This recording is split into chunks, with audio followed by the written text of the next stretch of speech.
आकाशवाणी नागपूर हेमांगी कुलकर्णी आपल्याला ठळक बातम्या देत आहे। भारताला जागतिक सेवा पुरवठ्याचं महाकेंद्र बनवण्यासाठी राज्यांनी उत्पादकतेला चालना देत व्यवसाय सुलभ धोरणं राबवावीत असं आवाहन पंतप्रधान नरेंद्र मोदी यांनी केलंय।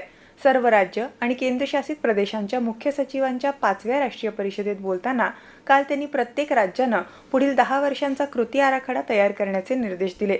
लवकरच राष्ट्रीय उत्पादकता अभियान सुरू होणार असून मेड इन इंडिया म्हणजे दर्जा हे समीकरण निर्माण करणं आवश्यक असल्याचं ते म्हणाले।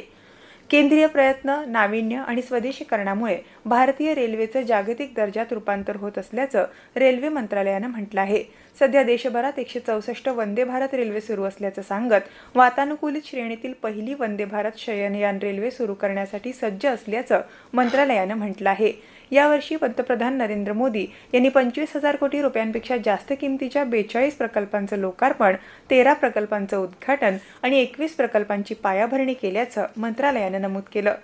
उन्नाव अत्याचार प्रकरणातला दोषी कुलदीप सेंगर याच्या जन्मठेपेला स्थगिती देण्याचा दिल्ली उच्च न्यायालयाचा आदेश आज सर्वोच्च न्यायालयानं रोखून ठेवला।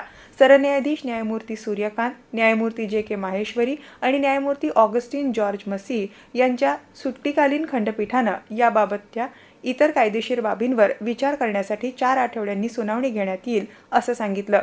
उन्नाव अत्याचार प्रकरणी सेंगर यांना शिक्षा कालावधीतले 7 वर्ष 5 महिने आधीच तुरुंगात काढले आहे असं सांगत दिल्ली उच्च न्यायालयानं सेंगर याच्या जन्मठेपेच्या शिक्षेला स्थगिती दिली होती।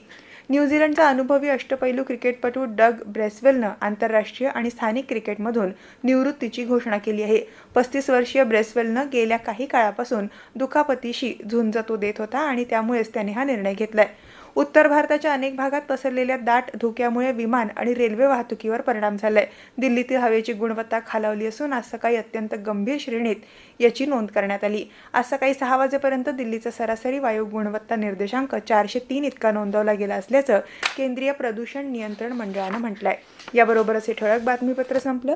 यापुढील ठळक बातमीपत्र रात्री 8:42 ऐकता येईल। नमस्कार।